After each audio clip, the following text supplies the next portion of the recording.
Baik, Assalamualaikum warahmatullahi wabarakatuh. Selamat pagi, siang, sore, malam semuanya.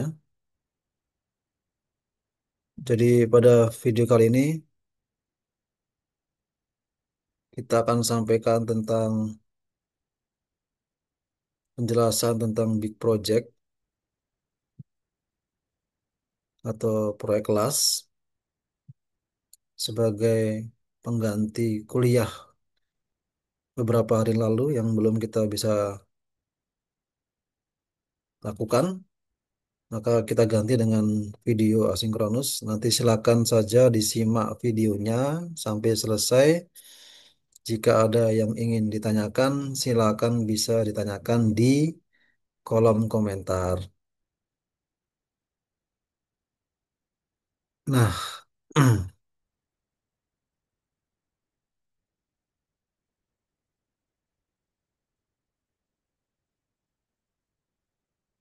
nah,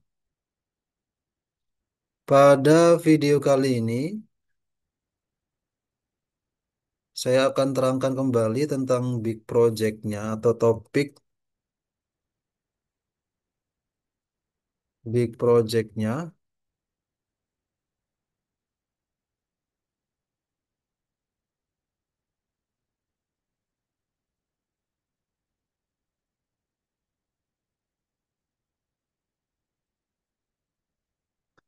yaitu kita yang sudah kita bahas pada pertemuan sebelumnya. Kita ada tiga topik big project ya.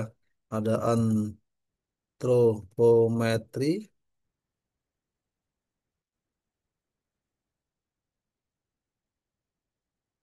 kemudian ada beban kerja mental, dan beban kerja fisik. Jadi kita ada tiga topik big project, ada antropometri, beban kerja mental, dan beban kerja fisik yang sudah dibagi kelompoknya menjadi tiga kelompok dalam satu kelas. Masing-masing kelompok mengerjakan dua topik. Ada yang kebagian antropometri dan beban kerja mental, ada yang kebagian antropometri dan beban kerja fisik, dan ada yang kebagian beban kerja fisik, beban kerja mental, dan beban kerja fisik. Nah, untuk materi antropometri sudah sempat diterangkan di kelas, sudah sempat dibahas di kelas sebelum UTS, dan juga sudah menjadi soal UTS. Yang akan kita bahas di video kali ini tentang beban kerja mental dan beban kerja fisik. Nanti kita akan bahas secara garis besar saja.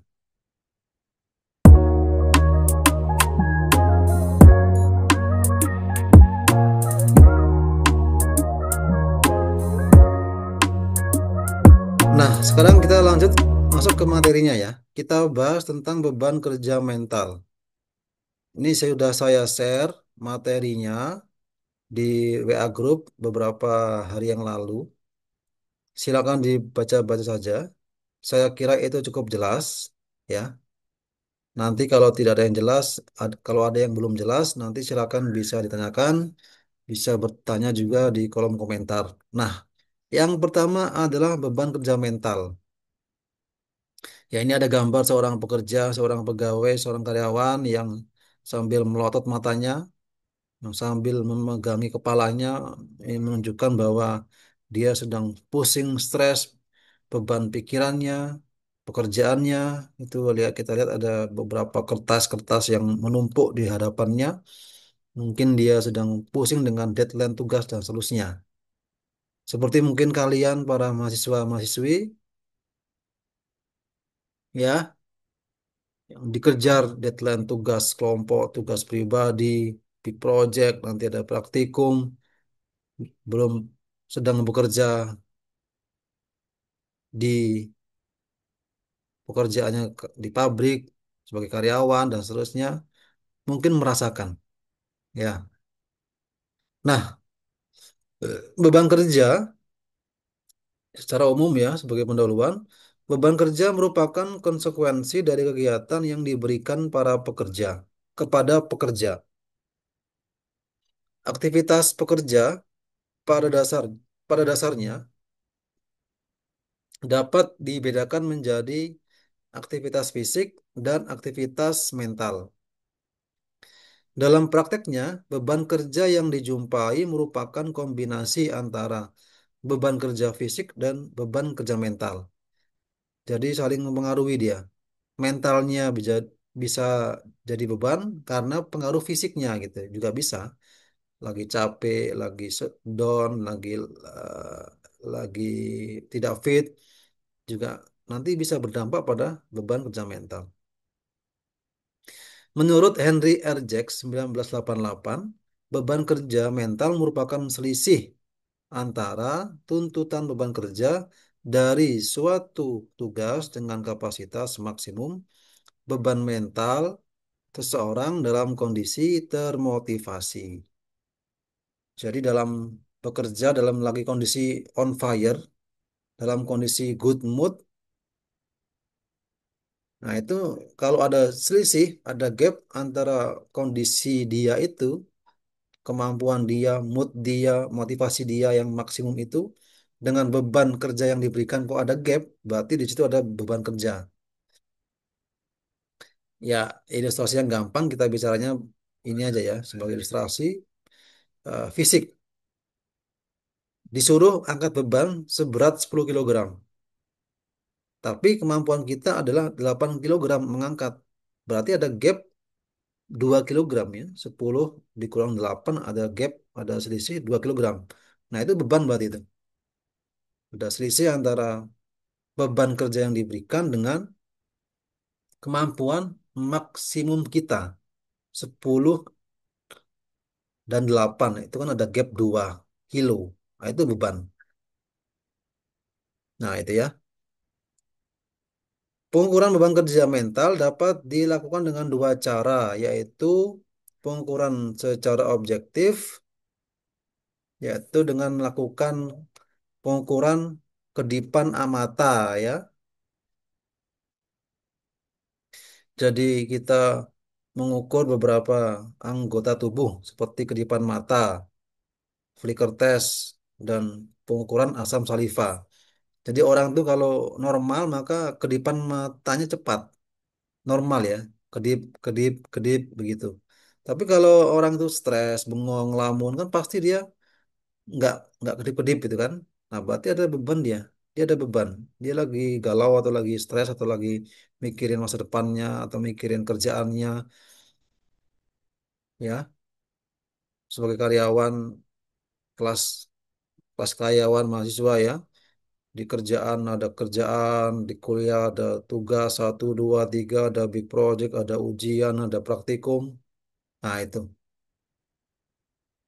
Berarti nanti bengong, ngelamun, berarti dia ada beban. Nah, itu ya. Kemudian pengukuran yang subjektif itu dapat dilakukan dengan menggunakan metode NASA TLX. Ada Subjective Workload Assessment Technique atau SWOT. Ada Harper Kurper Rating HQR. Ada Task Difficulty Scale dan seterusnya. Nah, pengukuran beban kerja mental secara subjektif merupakan teknik pengukuran yang paling banyak digunakan karena mempunyai tingkat validitas yang tinggi dan bersifat langsung dibandingkan dengan pengukuran yang lain. Oke, ini beberapa penjelasan nanti silakan dibaca sendiri. Saya kira cukup jelas ya. Nah, kita ke penjelasan berikutnya. Ini masih landasan secara umum ya. Beban kerja atau workload seperti yang sudah diterangkan di awal tadi. Nah, workload, beban kerja itu merupakan usaha yang harus dikeluarkan oleh seseorang untuk memenuhi permintaan dari pekerjaan tersebut. Sedangkan kapasitas adalah kemampuan kapasitas manusia. Kapasitas ini dapat diukur dari kondisi fisik maupun mental seseorang. Beban kerja yang dimaksud adalah ukuran atau porsi dari kapasitas operator yang terbatas yang dibutuhkan untuk melakukan kerja tertentu.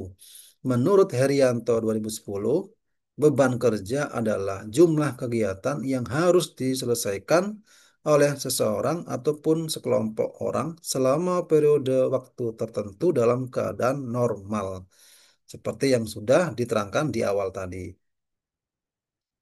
Nah, ini nanti yang banyak penjelasan silakan dibaca-baca semuanya. Beban kerja ada yang di atas normal atau ya dikategorikan tinggi begitu. Ada yang normal, ada yang sedang ya, standar. Ada yang di bawah normal atau yang ringan gitu ya. Ada yang ringan. Jadi saya kira eh, semua pernah mengalami ya. Jadi kebetulan ini kan para mahasiswa mahasiswi sudah pada bekerja semuanya, sudah dari karyawan bekerja. Ada yang kerja di dealer, ada yang di pabrik, ada yang di produksi, ada yang di gudang, dan seterusnya. Saya kira pasti pernah mengalami masalah beban kerja, mungkin pernah mengalaminya. Mungkin di kantornya, di tempat kerjanya, diminta mengerjakan bla bla bla ya, deadline, mungkin dimarah-marahi bosnya, dimaki-maki bosnya, mungkin ya. Itu mungkin pernah terjadi. Sehingga kita merasa beban, merasa berat gitu ya. Seperti saya pun juga menjadi seorang dosen itu sebuah bukan rencana hidup saya ya. Jadi saya itu dulu tuh kuliah tuh pengennya jadi kerja lah, kerja swasta yang gede gajinya gitu ya. Biar cepat kaya, kira-kira gitu ya. Tapi saya merasa pernah pengalaman kerja di dua tempat pabrik di saya 3 tahun setengah di pabrik Nippon Paint manufaktur bikin cat, pernah di logistik 2 bulan. Jadi saya pernah di Nippon Paint itu saya merasa kok lama-lama nggak nyaman. Kalau kata anak sekarang itu sepertinya ini bukan bukan passion saya gitu ya. Saya tidak merasa menemukan kenyamanan, kebahagiaan kerja di perusahaan. Jadi mungkin saya bosan kerjanya itu-itu aja ya. Gini-gini aja pekerjaannya gitu ya. Kok nggak menantang dan seterusnya. Sehingga saya resign, cobalah cari tempat lain. Tapi masih sama kerja di perusahaan. Kerja di perusahaan di logistik 2 bulan juga sama sepertinya kok tidak nyaman ya akhirnya ada tawaran dosen ya sudah saya ambil sampai sekarang menjadi dosen jadi ya berawal dari nggak nyaman kerja di perusahaan sepertinya kok saya nggak nyaman mungkin saya bosan bukan tempat saya mungkin yang saya bilang tadi ya bahasa anak sekarang itu bukan passion saya gitu ya saya tidak ada gairah. Kemudian saya beralihlah ke dosen sepertinya di sinilah tempat saya gitu ya. Sepertinya lebih nyaman menjadi seorang pengajar gitu. Nah, jadi gitu. Saya beberapa waktu lalu pernah makan mie di warung Indomie gitu. Di situ ada anak muda 2 atau 3 orang laki atau perempuan tuh sedang nongkrong. Dia bicara, dia lagi cerita. Tadi siang dia sedang interview dengan HRD di perusahaan di Marunda, Bekasi Utara. Jadi interview dia cerita, jadi mungkin gajinya juga pas-pasan, mungkin agak sedikit di bawah UMR. Kemudian eh, nanti sama tadi HRD juga ditanya, nanti kalau kamu kerja siap nggak? Nanti dimarah-marah sama eh, atasanmu gitu ya, dimarah-marah, dimaki-maki dan seterusnya. Nah jadi emang itu yang realita yang terjadi seperti itu. Makanya kan kalau kita lihat lowongan pekerjaan ya, job vacancy itu kan syaratnya bla bla bla. Juga ada yang mungkin mencantumkan mampu bekerja di bawah tekanan itu kan, under pressure. Nanti mungkin oh, Sabtu Minggu diminta kerja lah misalkan, malam-malam minta kerja lah, atau lemburnya juga nggak ukur-ukur misalkan. atau ketemu bos atasan yang galak, suka marah-marah, suka maki-maki misalkan, itu hal yang terjadi di lapangan seperti itu. Nah, itu nanti hal-hal yang nanti bisa mempengaruhi terhadap beban kerja mental pekerja. Nah, itu ya. Nah, faktor-faktor yang mempengaruhi beban kerja itu ada yang eksternal seperti tugasnya, kondisi stasiun kerjanya, tata ruangnya, tempat kerjanya, alatnya, ya, dan beberapa macam yang ini nanti silakan dibaca-baca saja. Kemudian organisasi kerjanya, waktu kerjanya, shift-shiftannya, lemburannya, upahnya mungkin kurang itu bikin orang jadi apa? Jadi beban mental ya. Saya ada kawan, dia tinggal di Tambun. Dia rumah dia dari stasiun Tambun kurang lebih mungkin sekitar 3 kilo gitu ya. Dia cerita pernah kerja di daerah mungkin sekitar Tangsel ya, Tangerang Selatan, mungkin Kebayoran atau mungkin Bintaro situ ya. Bintaro kalau nggak salah.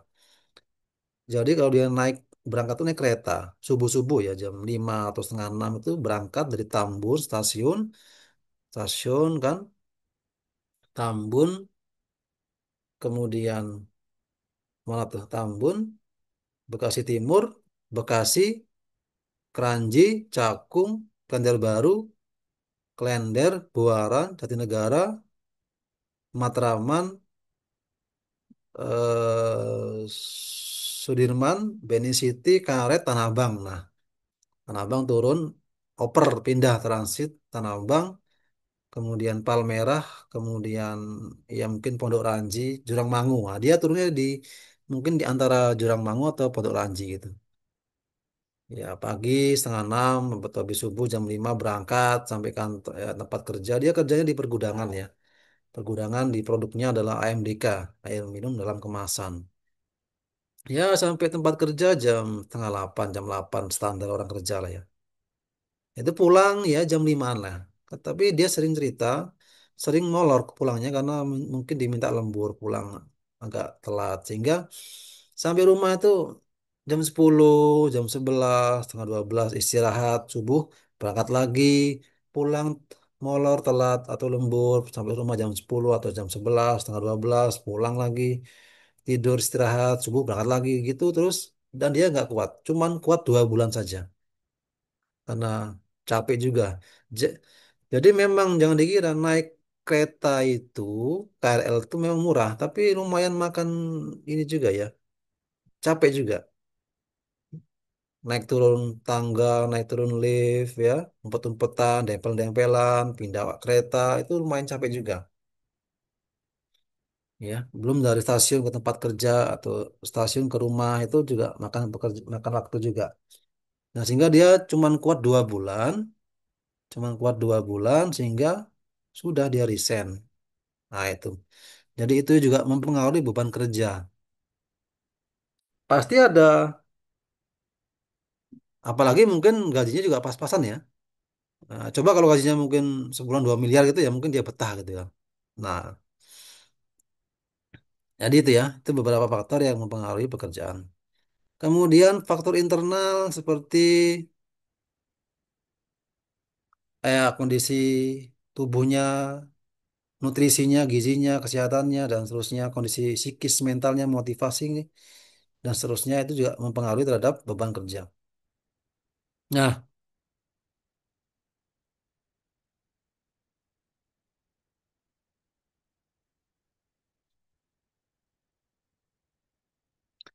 kemudian kategori beban kerja, ini ada yang pengurangan waktu, ada yang pengurangan mental, ada yang pengurangan fisik. Pengurangan waktu ada yang langsung, ada yang tidak langsung, yang sudah sempat kita bahas di pertemuan sebelumnya, yaitu micro motion study, yang tugas 2 itu kalian mengukur peta kerja tangan kanan, tangan kiri, gerakan efektif nggak efektif, ya dari kalian pekerjaan misalkan merakit, kemudian di video, kemudian dianalisis berapa lama waktunya, apa saja pekerjaan tangan kanan, tangan kiri gitu ya. Kemudian yang kita bahas di materi ini adalah tentang pengukuran mental. Tadi ya ada yang objektif, selang kedipan mata, Flicker test, pengukuran kadar asam saliva. Kemudian pengukuran yang subjektif ada SWOT, NASA TLX, RSME, Modified Cooper-Harper Scaling, Multi Descriptor Scale. Kemudian pengukuran fisik ada konsumsi oksigen, denyut jantung, kalori. Nanti kita bahas di materi kedua. Nah, lebih khusus tentang beban kerja mental atau mental workload. Nah, definisi beban kerja mental dalam bukunya Human Mental Workload, beban kerja yang merupakan selisih antara tuntutan beban kerja dari suatu tugas dengan kapasitas maksimum beban mental seseorang dalam kondisi termotivasi. Beban kerja mental yang berlebihan akan mengakibatkan adanya stres kerja. Menurut Lazarus, dalam Fraser 1992 mengatakan bahwa stres kerja adalah kejadian-kejadian di sekitar kerja yang merupakan bahaya atau ancaman seperti rasa takut, cemas, rasa bersalah, marah, sedih, putus asa, bosan, dan timbulnya stres kerja disebabkan beban kerja yang diterima melampaui batas-batas kemampuan pekerja yang berlangsung dalam waktu yang relatif lama pada situasi dan kondisi tertentu. Stoner 1986 mengatakan bahwa pekerjaan yang berbeda bagi setiap pekerja akan menimbulkan tingkat stres kerja yang berbeda pula. Stres kerja berpengaruh secara langsung maupun tidak langsung terhadap aspek-aspek pekerjaan, terutama terhadap motif berprestasi yang kelak akan berhubungan dengan proses kerja. Nah, ini ada beberapa dampak beban kerja mental berlebihan, ya. Nanti bisa dibaca-baca ada gejala fisik, ya. Jadi nggak nafsu makan itu, jadi mungkin dia lagi galau, lagi baper, lagi kepikiran, lagi stres gitu ya. Gejala mental, cemas, was-was, sulit tidur, kemudian gejala sosial ya.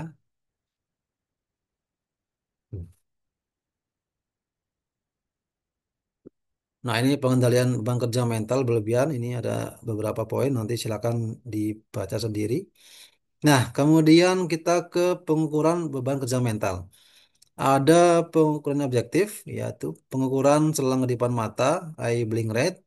Di orang tadi kalau dia normal maka akan cepat kedipan matanya. Kalau dia stres, beban mentalnya, maka dia akan ngelamun, bengong, nggak kedip-kedip gitu ya. Ada flicker test, kemudian ada pengukuran kadar asam saliva. Kemudian yang metode pengukuran subjektif, ada NASA TLX, ada subjective workload assessment technique SWOT, ada modified Cooper-Harper scaling, ada multi descriptor scale, ada rating scale mental effort RSME. Nah, ini beberapa tahapannya, nanti silakan dibaca ya. Nah, dari beberapa metode tersebut, yang paling banyak digunakan dan terbukti memberikan hasil yang cukup baik adalah NASA TLX dan SWOT, Hancock dan Meshati 1988. Nah, kita sekarang ke metode NASA TLX. Jadi yang dibahas di modul ini adalah NASA TLX. Nanti silakan yang kebagian topik metode ini, nanti silakan kerjakan minimal dengan metode ini. Kalau mau pakai metode yang lain, silakan. Ya minimal minimal pakai ini cukup. Nah, metode NASA TLX merupakan metode yang digunakan untuk menganalisis beban kerja mental yang dihadapi oleh pekerja yang harus melakukan berbagai aktivitas dalam pekerjaannya. Ini muncul dari kebutuhan pengukuran subjektif yang terdiri dari skala 9 faktor, yaitu kesulitan tugas, tekanan waktu, jenis aktivitas, usaha fisik, usaha mental, performansi, frustasi, stres, dan kelelahan. Nah, dari 9 faktor tersebut disederhanakan lagi menjadi 6, yaitu kebutuhan mental demand atau MD, kemudian physical demand PD, kemudian temporal demand TD, performance P, frustration level FR, dan effort EF. Nah, NASA Text Load Index adalah suatu metode pengukuran beban kerja mental secara subjektif. Pengukuran metode NASA TLX dibagi menjadi dua tahap, yaitu perbandingan tiap skala atau paired comparison dan pemberian nilai terhadap pekerjaan atau event scoring. Nah, yang perlu digarisbawahi adalah yang diukur di sini merupakan beban kerja dari jenis pekerjaannya, bukan beban kerja yang dimiliki oleh masing-masing pekerja. Jadi yang diukur adalah beban kerja jobnya, pekerjaannya. Contoh nanti sopir gitu ya. Nanti itu artinya beban kerja sebagai sopir ini itu berapa sih gitu ya. Bukan beban masing-masing sopir, tapi bukan. Tapi beban sebagai pekerjaan job sopir itu sekian beban kerjanya gitu. Nah, indikator nasihat LX ini ada 6 ya, ada mental demand ratingnya, keterangannya nanti silakan dibaca sendiri. Begitu pula yang physical demand ada ratingnya, keterangannya, temporal demand, performance, fruition level, effort juga sama. Silakan dibaca sendiri apa pengertiannya. Nah, kemudian tahapan-tahapan dalam mengerjakan metode nasihat LX, ini ada pertama adalah pembobotan. Pada bagian ini, responden diminta untuk memilih salah satu dari dua indikator yang dirasakan lebih dominan, menimbulkan beban kerja mental terhadap pekerjaan tersebut. Kuesioner NASA TLX yang diberikan berupa perbandingan berpasangan. Dari kuesioner ini dihitung jumlah teli dari setiap indikator yang dirasakan paling berpengaruh. Jumlah teli menjadi bobot untuk tiap indikator beban mental berikut tabel perbandingan indikator NASA TLX. Ini ya, ada MD, PD, TD, misalkan pekerjaan sopir gitu. Sopir itu lebih condong lebih butuh atau lebih berat MD-nya, mentalnya atau fisikalnya ya. Kalau misalkan fisikalnya, maka yang dipilih adalah PD. PD, physical demand dengan TD, temporal demand. Pekerjaan supir itu lebih butuh atau lebih berat atau lebih condong pada physical demand atau pada temporal demand. Misalkan PD, maka yang dipilih, yang ditulis adalah PD dan seterusnya. Sampai 5 ini, sorry, sampai 15. 1, 2, ya. Tuh, 2, 3, 4, 5, 6, 7, 8, 9, 10, 11, 12, 13, 14, 15. Pas. Ada 15. Nah, kemudian tahap kedua adalah pemberian rating. Pada bagian ini, responden diminta memberi rating terhadap keenam indikator beban mental tersebut.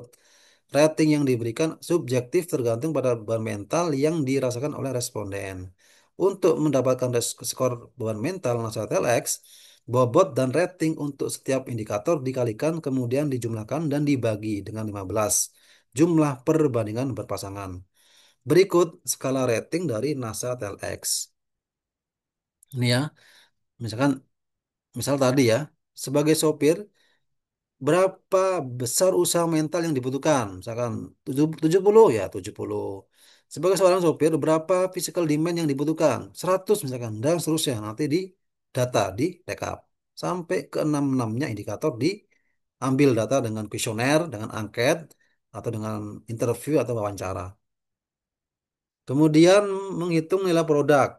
Ya, produk rumusnya ini rating kali buat faktor, kemudian menghitung WWL, weighted workload, kemudian menghitung rata-rata WWL, kemudian menginterpretasikan skor.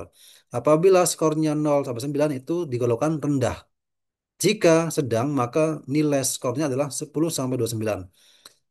Ketika nilai skornya 30 sampai 49 berarti itu agak tinggi beban kerja mentalnya. Dia akan tinggi beban kerja mentalnya apabila skornya nilainya 50 sampai 79. Sangat tinggi beban kerja mentalnya untuk pekerjaan tersebut ketika nilai skornya adalah 80 sampai 100. Nah, ini ya. Jadi output yang dihasilkan dari pengukuran dengan nasihat LX ini berupa tingkat beban kerja mental yang dialami oleh pekerja. Hasil pengukuran dapat menjadi pertimbangan manajemen untuk melakukan rekomendasi perbaikan, misalkan dengan mengurangi beban kerja untuk pekerjaan yang memiliki skor di atas 80, kemudian mengalokasikannya pada pekerjaan yang memiliki beban kerja di bawah 50 atau langkah-langkah yang lainnya. Oke, sampai di sini dulu. Jika ada pertanyaan, bisa disampaikan di kolom komentar.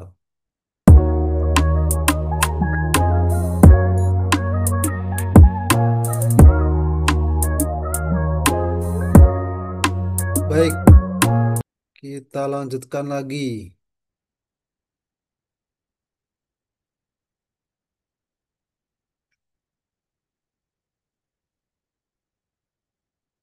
Nah, sekarang kita lihat contoh ya. Contoh, ini ada kasus pengukuran beban kerja mental dari tiga jenis pekerjaan, yaitu sopir angkutan umum atau angkot, lalu supir taksi, kemudian supir travel. Nah, ini diisi kuesioner pertama, pembobotan, ya. Misalkan supir angkot itu dia lebih condong, lebih butuh atau lebih berat, butuh mental demand atau physical demand. Nah, di sini tertulisnya physical demand. Supir angkot lebih condong lebih butuh mental demand atau temporal demand. Di sini tertulisnya temporal demand dan seterusnya dibandingkan. Kemudian tabel 4.5 ini rating. Sorry. Ini rekapan dari tabel 4.4. Supir angkot itu ada 1 MD, ada 2 ada 4 PD, ada 4 TD, ada 3 OP, ada 3 EF, ada tidak ada FR dan seterusnya. Begitu pula untuk yang supir taksi dan supir travel. Kemudian tahap nomor 2 pemberian rating. Ini untuk MD supir angkot itu 70, PD-nya 90, TD-nya 40, OP-nya 40, IF-nya 80, FR-nya kosong. Tabel 4.6 ini didapatkan dengan menyebarkan kuesioner rating ini. Gambar 4.2 ini, rating NASA LX.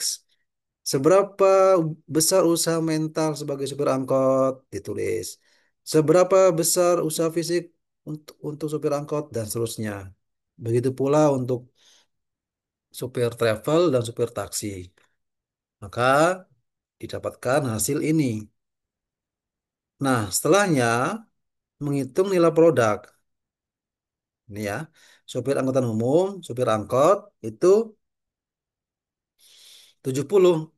Dari mana 70? Dari 70 ini dikalikan dengan 1 jumlah MD-nya 70 ya. Kemudian PD-nya 360.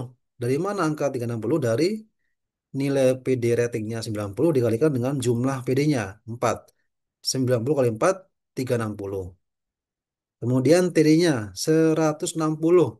Dari mana? Dari 40 rating TD-nya dikalikan dengan jumlah TD-nya 4. 40 kali 4 160. Kemudian OP-nya angkanya adalah 120. Dari mana angka itu? Dari 40 nilai rating OP-nya dikalikan dengan jumlah OP-nya berapa? 3. 40 kali 3 adalah 120. Kemudian IF-nya adalah 240 dari nilai rating IF 80 dikalikan dengan jumlah IF 3. 80 kali 3 adalah 240. Ini ya. Kemudian FR-nya 0 karena ratingnya juga 0, kemudian jumlah FR juga 0. Nah, Begitu pula dihitung untuk supir taksi dan supir travel. Nah, kemudian dijumlahkan 70 tambah 360, 70 tambah 360 tambah 160 tambah 120 tambah 240 tambah 0 adalah hasilnya 950. Kemudian setelah itu di rata-rata. Di rata-rata ini hasilnya. Supir angkot itu nilainya 63,3, supir taksi 70, dan supir travel 62. Nah, kemudian berarti angka itu kita interpretasikan berdasarkan tabel 4.3 skor NASA TLX. Dari tiga supir tadi, itu semuanya kategori tinggi. Semua sopir beban kerja mentalnya kategori tinggi. Yang paling tinggi adalah sopir taksi 70. Seperti apa analisis hasilnya? Nanti silakan saja dibaca di penjelasan di bawah ini ya. Jadi mungkin yang paling tinggi adalah sopir taksi karena mungkin dia kejar setoran, kemudian juga mungkin tidak banyak penumpangnya sehingga dia mungkin tinggi gitu ya. Nah, itu ya. Oke, saya kira itu gampang pengerjaannya. Nah, ini ada contoh. Nanti silakan dicoba-coba dihitung sebagai latihan ya.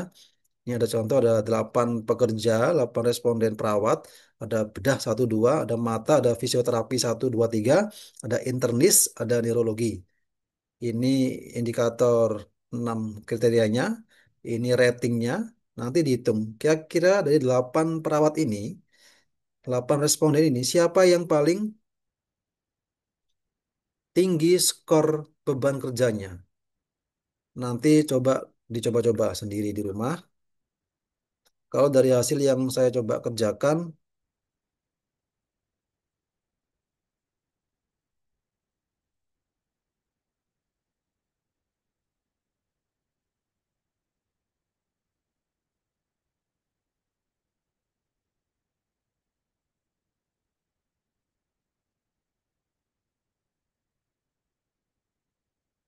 dari hasil yang saya kerjakan, itu yang paling tinggi adalah fisioterapi satu dengan skor 76. Yang lainnya 70-an juga dan 50-an. Kalau kita lihat di tabel interpretasi skor, 50-an 70-an itu tergolong kategorinya adalah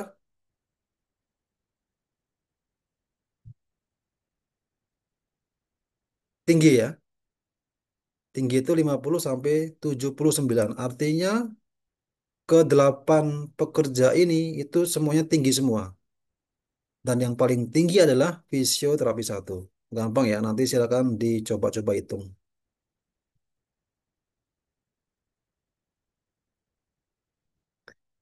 Oke, sampai di sini untuk penjelasan contoh kasusnya.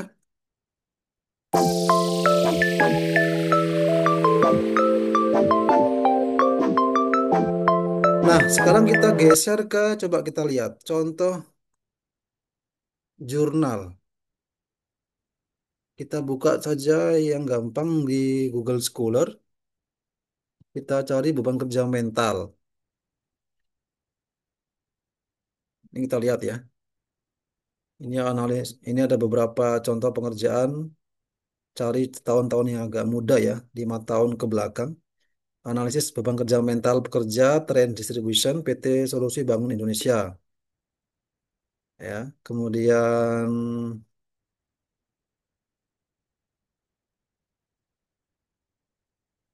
nah, Nasat analisis beban kerja mental pada pekerja kantor menggunakan metode NASA TLX. Coba kita buka dua contoh ini. Kita buka ini sama ini ya.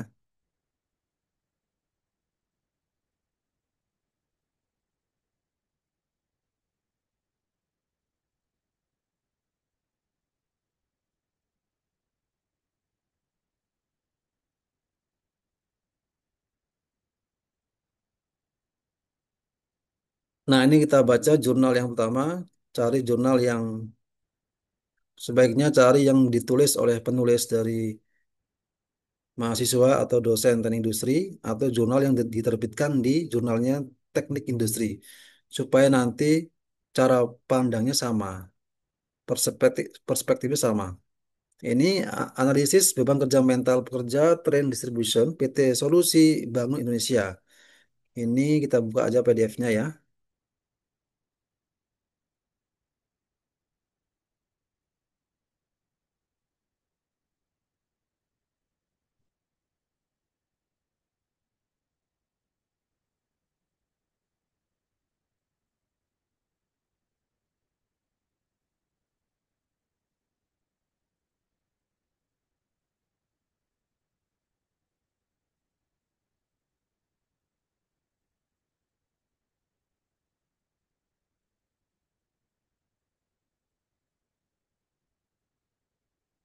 Minta di-download, coba kita download.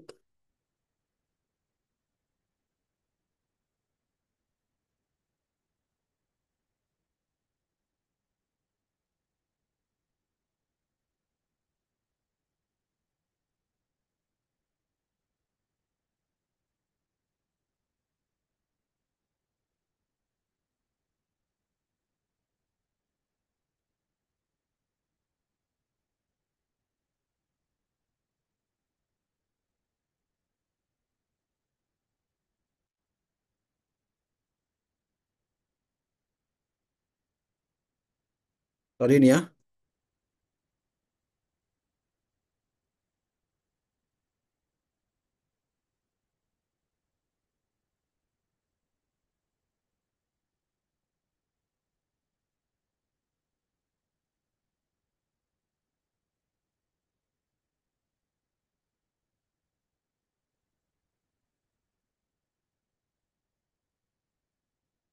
Ini analisis beban kerja mental pekerja Train Distribution PT Solusi Bangun Indonesia. Dia pakai NASA TLX. Dia mengamat ini autornya, penulisnya adalah jurusan Teknik Industri Institut Teknologi Telkom Purwokerto ya. Jadi cocok lah ya. Jadi usahakan cari yang satu jurusan dengan kita. Cari yang dosen atau mahasiswa dari jurusan Teknik Industri dan atau yang jurnal artikel paper yang diterbitkan di jurnal Teknik Industri gitu. Ini mengamati pekerjaan di seperti di gudang gitu ya. Ada operator forklift, checker, administrator dan pemasang terpal dan seterusnya. Nah, ini dia hitung dengan NASA TX-nya. Nanti silakan saja dibaca ini artikelnya ya. Nah, dia mengamati mengamati 6 kriteria, bikin ratingnya ya, kemudian dihitung. Nah, dari hasil perhitungan itu yang paling tinggi itu adalah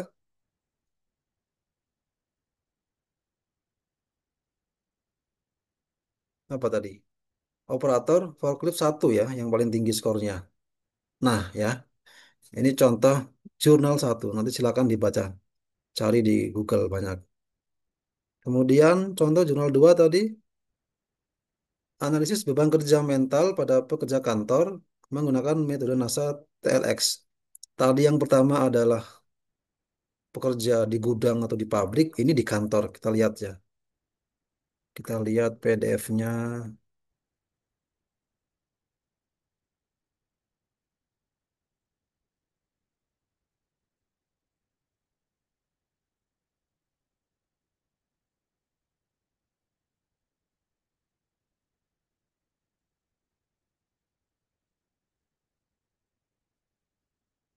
Nah, ini dia program studinya administrasi bisnis ya.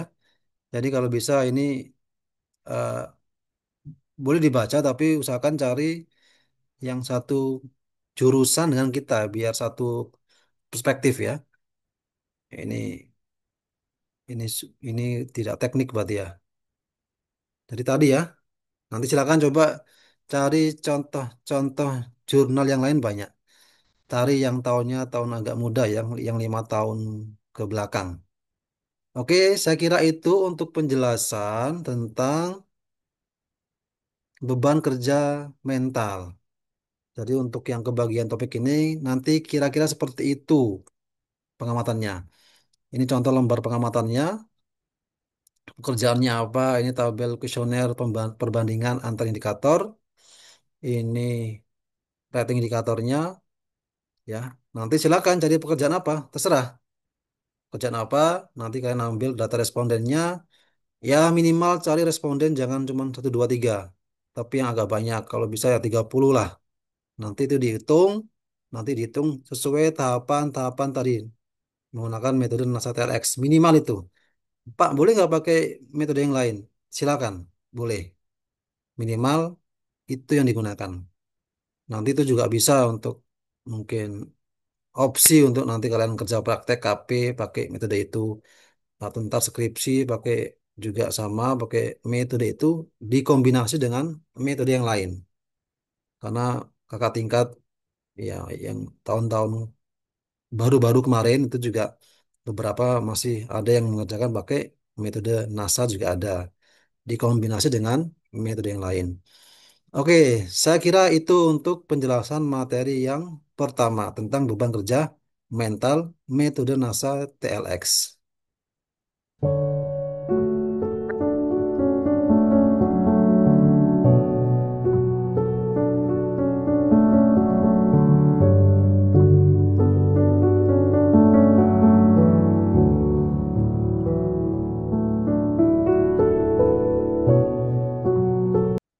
Iya, sekarang kita lanjutkan di materi kedua.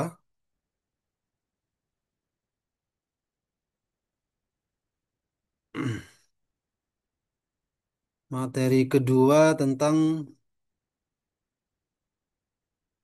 beban kerja fisik.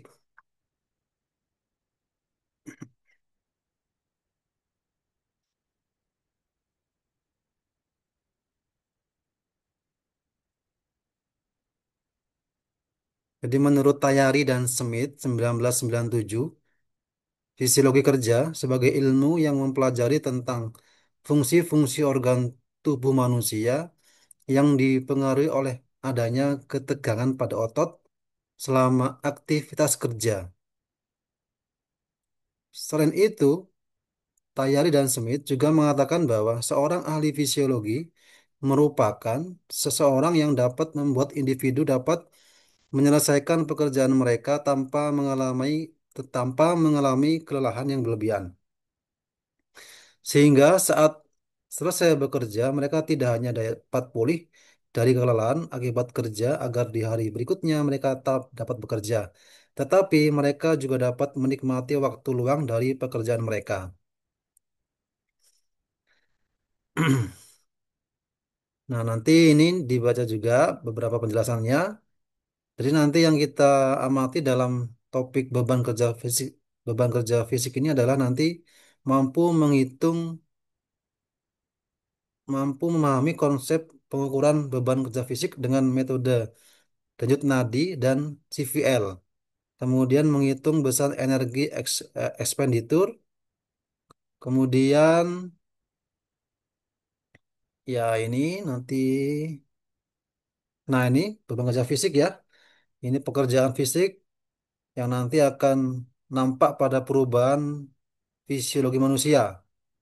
Ya, dia kalau diam ya napasnya normal, detak jantung normal. Tapi kalau dia angkat beban ini, misalkan bekerja di kampung-kampung ya, di sawah, angkat beras, angkat beban, nanti akan berasa,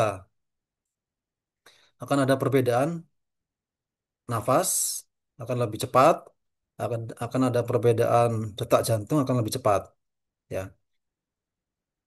Seperti kalian mungkin yang hobi lari, hobi olahraga, pakai smartwatch itu ya, jam tangan yang bisa menghitung detak jantung, menghitung jarak, kalori, itu makin lama larinya, makin kenceng larinya, makin makin makin tinggi detak jantungnya itu ya, makin ngos-ngosan nafasnya. Jadi itu artinya fisik mendapatkan beban lebih, ditandai dengan ada perubahan pada fisiologinya gitu ya. Ini kerja fisik akan mengakibatkan beberapa perubahan fungsi pada alat-alat tubuh. Oleh karena itu, beban kerja fisik dapat diukur melalui perubahan fungsi pada alat-alat tubuh. Perubahan tersebut diantaranya adalah sebagai berikut. Konsumsi oksigen meningkat sehingga napasnya ngos-ngosan, makin cepat napasnya. Denyut jantung meningkat, peredaran udara dalam paru-paru meningkat. Suhu tubuh, temperatur tubuh juga meningkat.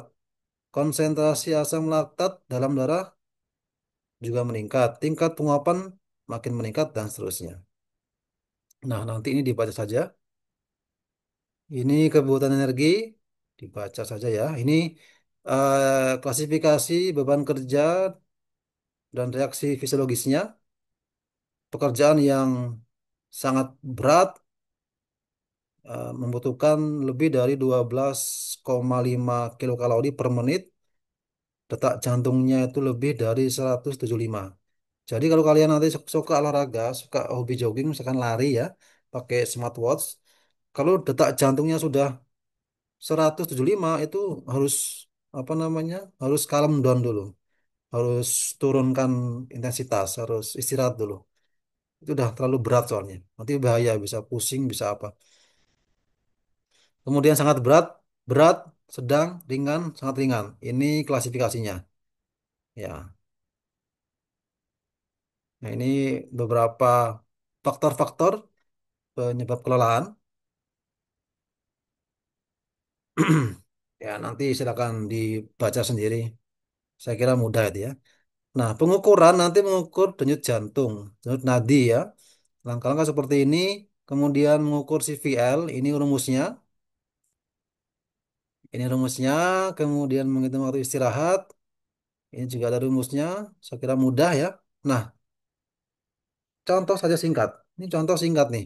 Ada seorang mahasiswa berusia 19 tahun melakukan kegiatan lari selama 90 menit atau 1,5 jam. Setelah dites dengan metode 10 denyut nadi, diketahui bahwa orang tersebut memiliki denyut nadi kerja 175 denyut per menit. Berarti ini sudah cukup ini ya, tinggi ya, sangat berat ini.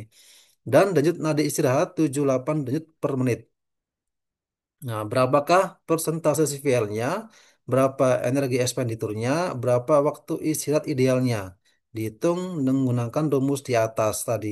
Saya kira mudah, nanti silakan dibaca saja, dipelajari masing-masing. Jadi dia persen CVL-nya itu 60 sampai 80%. Artinya dia ada di sini. Boleh kerja, boleh beraktivitas dalam waktu singkat. Jadi masih boleh dalam kondisi seperti itu, dia setelah lari 1,5 jam, itu masih boleh beraktivitas, masih boleh kerja dalam waktu singkat, ya. Tadi belum belum belum parah gitu ya. Kemudian energi expenditure-nya itu 12,5 kilokalori per menit. Artinya very heavy, sangat berat. Tadi mana tadi? Eh, ini sangat berat. Dia melakukan pekerjaan yang tergolong sangat berat. Dan sudah bisa dilihat dari jumlah detak jantungnya aja sudah 175, sangat sangat tinggi ya. Kemudian waktu istirahatnya adalah ini, minimal ini 1,02 menit. Jadi calm down, berdiri di tempat atau duduk atau berdiam diri minimal kurang lebih 1,02 menit untuk menurunkan suhu tubuh, untuk menurunkan detak jantung, untuk menormalkan nafas gitu ya. Oke, jadi itu kira-kira penjelasannya ya tentang beban kerja fisik. Nah, ini ada kata-kata mutiara ya. Kata-kata mutiara, tangis ikhlas atas perjuangan terbaikmu hari ini adalah senyum lepas atas keberhasilanmu di hari nanti. Jadi itu untuk beban kerja fisik. Jadi ini contoh lembar pengamatannya. Kalian amati pekerjaan apa, ya. terserah nanti silakan ambil datanya, pekerjaannya apa. Misalkan contoh ini kalau ini pekerjaan dalam di lab gitu kan, yang nggak ambil datanya nggak keluar, itu misalkan disuruh apa naik turun tangga 4 lantai gedung FT itu selama 4 menit misalkan atau 3 menit atau 1 menit setengah. Nanti dihitung berapa denyut nadi istirahatnya, berapa denyut nadi kerjanya, nanti dihitung. Misalkan kalau ini eh, apa nih? Muteri lapangan misalkan gitu ya. Muteri lapangan 5 kali putaran atau 10 kali putaran atau 15 kali 15 kali putaran. Dihitung juga sama berapa denyut nadinya, istirahat kerjanya. Atau misalkan ini angkat beban misalkan ya. Angkat beban, angkat beban, angkat karung atau galon selama 4 menit, 3 menit, 1,5 menit pasti nanti ada perbedaan. Berapa detak jantung istirahatnya, berapa denyut nadi kerjanya. Dan nanti silakan untuk yang topiknya beban kerja fisik, nanti silakan cari jenis kegiatan, pekerjaan, operator, terserah bebas. Ya, terserah bebas, nanti dihitung yang jelas pekerjaan fisik ya. Pekerjaan fisik bukan misalkan admin kantor di depan laptop itu tidak begitu berpengaruh dia kerja nggak kerja itu ya sama aja nafasnya, suhu tubuh juga sama aja apalagi di ruangan kan ber-AC, kemudian detak jantung juga sama aja. Pekerjaan fisik misalkan tadi yang apa ya, kuli bangunan, angkat-angkat bata, angkat-angkat karung, atau mungkin pekerjaan pokoknya pekerjaan yang fisik yang nanti akan nampak dia istirahatnya itu dia akan santai, ketika dia kerja tuh nafasnya makin terengah-engah, detak jantung nadinya makin kencang gitu ya. Nanti silakan cari kegiatan yang apa atau jenis kegiatan atau pekerjaan apa untuk dalam pengamatan big project ini. Kira-kira itu untuk penjelasan singkatnya.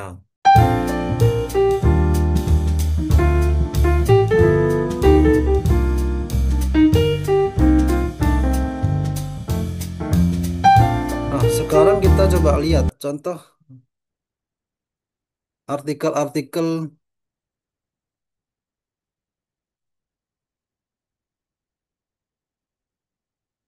paper jurnal. Cari yang gampang saja, cari di Google Scholar, beban kerja fisik.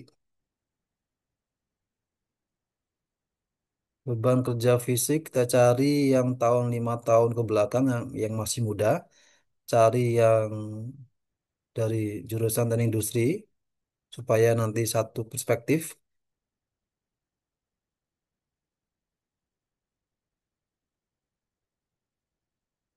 Kita tadi beban kerja fisik CVL gitu ya. Nah, ini tahun 2021. Kita lihat analisis pengukuran beban kerja dengan menggunakan cardiovascular load CVL pada PT EKYZ. Kita buka PDF-nya.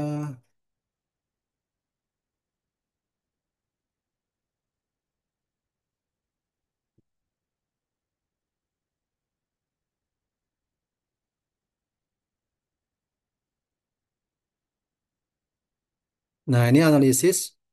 Ini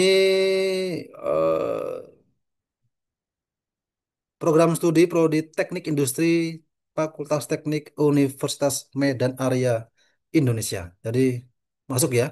Jadi cari yang autornya, penulisnya atau diterbitkannya di Jurnal Teknik Industri supaya sama cara pandangnya, supaya nanti sama perspektifnya. Dia mengamati beban kerja fisik pakai metode CVL, cardiovascular load, di karyawan apa nih? Kerja stasiun ada shift 1 2 pekerja di stasiun Levra. Nanti silakan dibaca ini contoh artikelnya ya. Atau juga bisa cari pekerjaan yang lain. Sorry, cari artikel yang lain. Ini dia ngamati di PT EKZ bergerak dalam produksi minyak sawit. Sip-sipan ini pekerjaannya sip-sipan. Sip satu itu jam 7 pagi sampai jam 3 sore. Sip 2 jam 3 sore sampai jam 11 malam. Diamati beberapa operator. Nih, dikumpulkan datanya. Dikumpulkan datanya, usianya, jenis kelaminnya, kemudian dia kerjanya apa gitu. Dihitung denyut nadinya, nadi kerja, kemudian denyut nadi istirahat. Kemudian ini dihitung rekapitulasi CVL-nya dan seterusnya ya. Nah, ini nanti silakan dibaca saja. Ini saya cuma coba tunjukin satu dua contoh laporan artikel paper orang yang mengamati CVL, beban kerja CVL.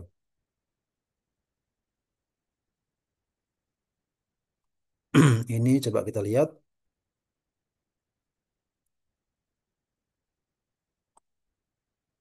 ini sama nih. Analisis beban kerja fisik dan mental operator produksi di PD Mitrasari. Ini program studi teknik industri Fakultas Teknik Universitas Serang Raya, Unsera. Sama dia pakai CVL untuk fisiknya, dia pakai NASA untuk mentalnya. Nah ya nanti silakan dibaca-baca bagaimana cara-cara mereka mengerjakan, bagaimana cara mengambil datanya dan seterusnya, bagaimana cara mengolah datanya dan seterusnya. Dan nanti bagaimana cara menulis laporannya. Seperti yang sudah disampaikan di grup, nanti laporan ditulis dalam template artikel jurnal. Oke ya, kira-kira seperti itu saja